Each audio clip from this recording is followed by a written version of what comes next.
New iLangL Localization Hub widget for Contentstack is now released.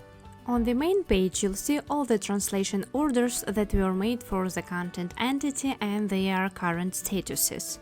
To see more details on a particular job, navigate to the Localization Hub portal. By clicking Details, you'll see all active entity orders in Localization Hub. To make a translation order, click the Order button, then specify order details. If your entity has referenced items, you can choose which of them you'd like to add to your order.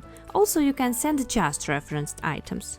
Choose the target languages. For each language, you'll see the status of a previous order.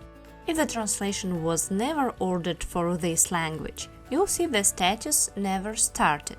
Review and confirm the order. You will see a new order on the main page of the widget.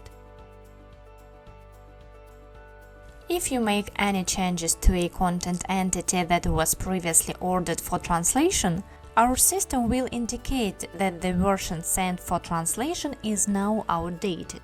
Try the new iLangL Localization Hub widget for Contentstack to fully automate and speed up your website localization.